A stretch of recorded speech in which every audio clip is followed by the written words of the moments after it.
In this raw and candid Reddit-style confession, a husband shares the devastating journey of uncovering his wife's multiple affairs, facing her manipulative lies, and navigating the emotional chaos that follows.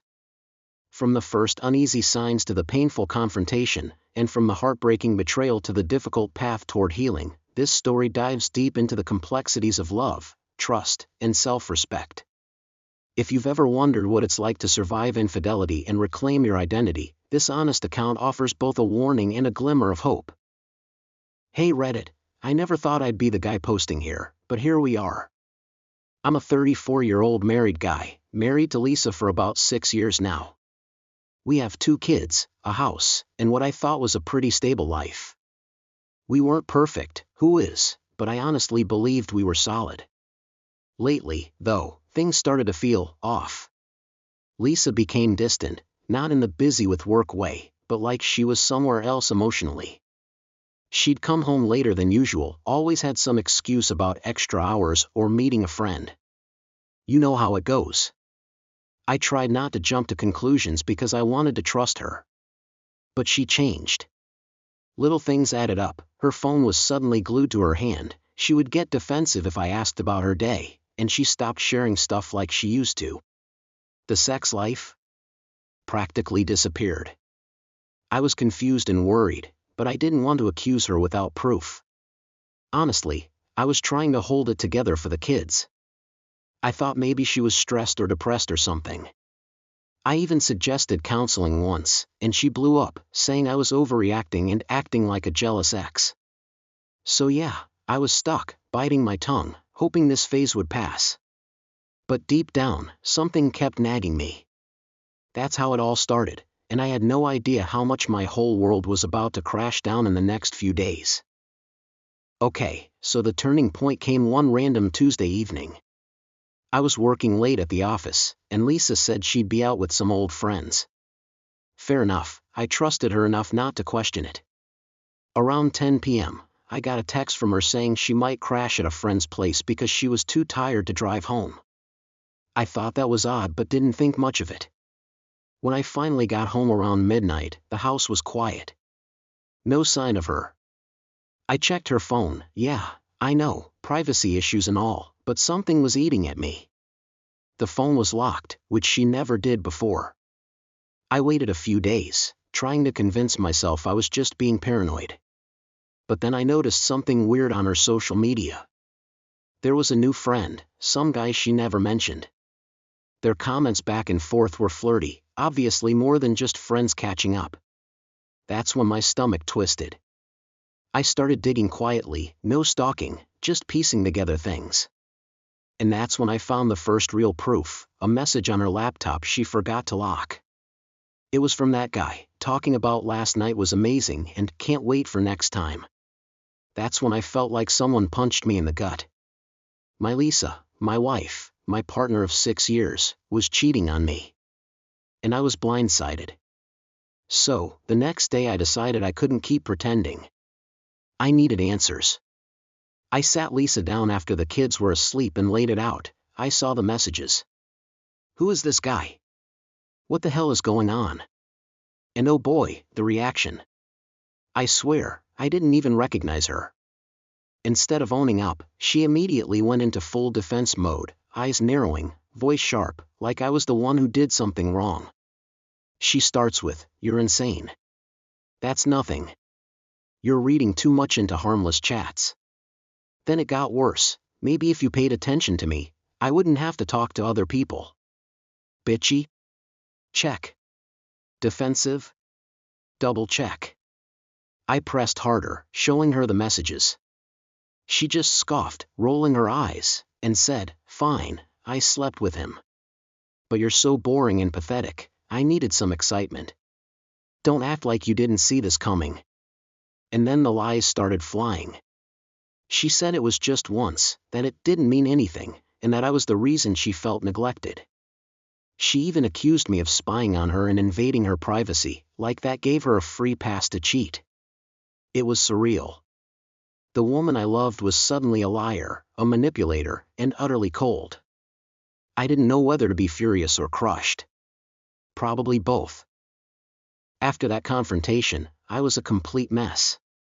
My mind was a tornado of emotions, anger boiling like a volcano, but underneath it all was this deep, aching sadness that I couldn't shake. I kept replaying everything in my head, the late nights, the distance, her sudden mood swings. How did I miss the signs? Was I really that clueless? The hardest part was feeling so betrayed by someone I trusted with everything. Sleep became impossible. Every creak of the house, every phone notification made my heart race. I wanted to scream at her, but I also wanted to cry alone in my room. I kept asking myself if I was stupid for believing her for so long. I tried talking to close friends, but they all said the same thing: dude, dump her, or that's unforgivable. But it wasn't that simple. There were kids involved. Memories. Plans. I felt trapped between fury and heartbreak. At one point, I even wondered if I'd imagined it all.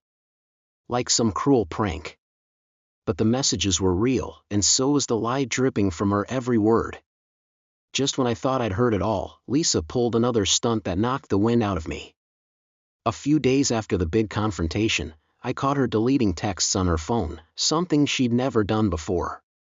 I confronted her again, and she flipped, saying, "You have no right to control me," but then, suspiciously, she admitted she'd been hiding more than just the one guy. She claimed it was only harmless flirting, said those messages with the other guy were nothing serious. But the truth? She'd been juggling two different guys behind my back. One was apparently a friend who understood her, the other was just someone she met once and never contacted again, which was total bullshit because I found a photo of them kissing on her phone. Her tone was so cold, like she was daring me to react. She even blamed me again, calling me dull and emotionless, too boring to keep around.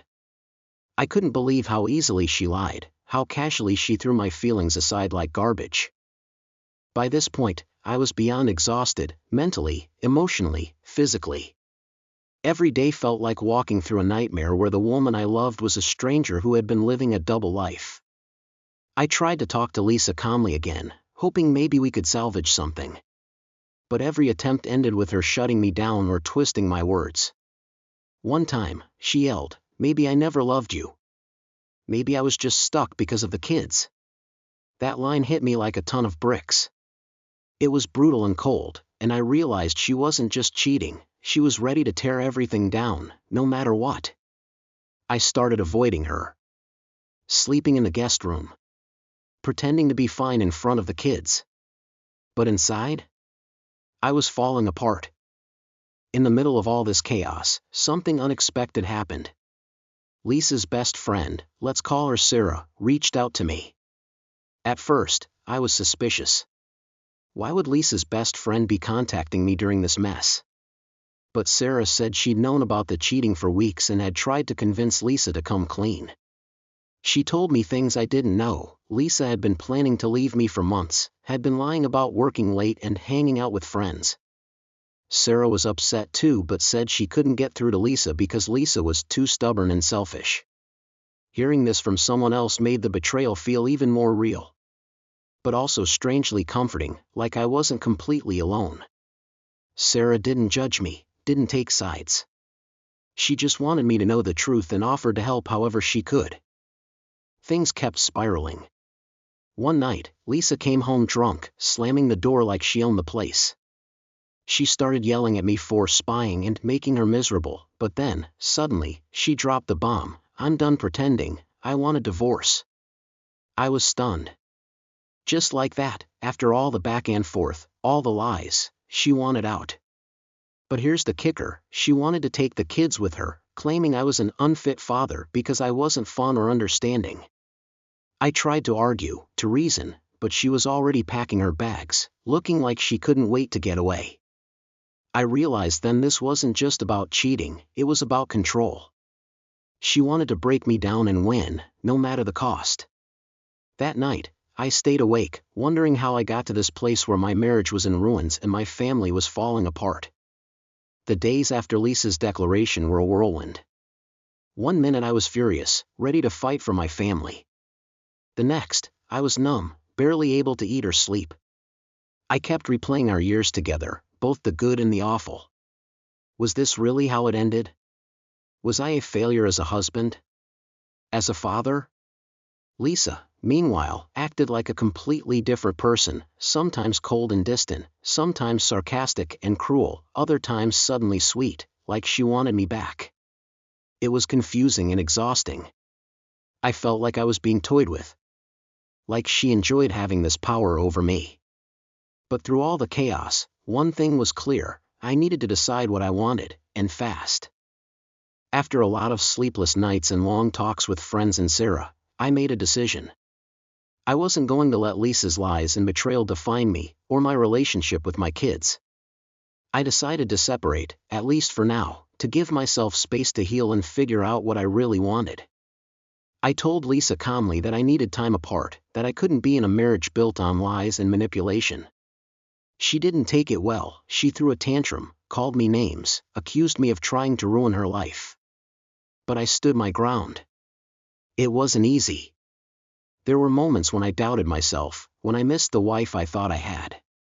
But I knew I had to put my mental health and my kids first. Separating wasn't a clean break. There were arguments over the kids, the house, the what now, questions that nobody wants to deal with. Lisa kept trying to pull me back in, sending texts that ranged from begging to insults. One day she even showed up unannounced, acting like nothing had happened, trying to charm me back with fake apologies. I realized quickly that her sorry was just another manipulation tactic. Through it all, I leaned on friends, therapy, and Sarah's support. Talking helped me process the betrayal and start to rebuild my self-esteem. I also focused on my kids, making sure they knew they were loved, even if their parents were broken. It was messy and painful, but slowly, things started to feel a little less overwhelming. One day, out of the blue, Lisa dropped a bombshell during one of our tense exchanges. She confessed she'd lied about the timing of her affair. Turns out, it had been going on far longer than I thought, like over a year. I felt like my chest was crushed under the weight of that truth. The betrayal wasn't just recent, it had been happening while I was working overtime, supporting the family, trying to keep things together. She tried to justify it by saying she felt alone, that I was never there for her emotionally, but honestly, her excuses fell flat. That moment was brutal, but it also gave me clarity. The lies, the manipulation, they weren't about me. They were about her, and her choices. I finally saw this wasn't my fault. After that brutal truth, I knew I had to take control of my own life again. I started setting boundaries, no more engaging with Lisa's drama or emotional blackmail. If she wanted to communicate, it would be about the kids only, and nothing else. I also picked up new hobbies, reconnected with old friends, and started focusing on my mental and physical health. It felt like I was finally reclaiming myself after months of feeling lost. Lisa continued her stunts, sending passive-aggressive messages, trying to guilt me, but I learned to block her out. It wasn't easy, but it was necessary. For the first time in a long time, I felt a spark of hope that I could move forward, whether that meant alone or maybe, someday, with someone who truly respected me. Just when I thought I was starting to heal, Lisa dropped another curveball. She suddenly wanted to work on things, claiming she was ready to be honest and fix what she broke. She even went as far as saying she'd ended the affairs and wanted to attend counseling together. Part of me wanted to believe her.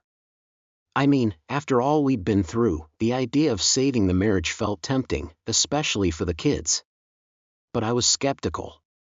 Her past lies made trust feel impossible. I told her I needed time to think and that any decision would require complete transparency and genuine effort, not just words. This wasn't just about forgiveness, it was about whether rebuilding was even possible. So here I am, months later, still sorting through the wreckage of what was my marriage. Lisa and I are in therapy, separately for now, and I'm focusing on rebuilding my life piece by piece. What I've learned: trust is fragile as hell. Lies don't just break a relationship, they shatter the foundation of who you think someone is. And sometimes, people you love can surprise you in the worst ways. But I also learned that self-respect matters. I'm not defined by her betrayal or by the pain. I'm defined by how I choose to rise from it. To anyone going through something similar, don't ignore your gut, don't tolerate manipulation, and remember, you deserve honesty and respect. Healing is messy and slow, but it's worth it. Thanks for reading, Reddit. If anyone's been through this or has advice, I'm all ears.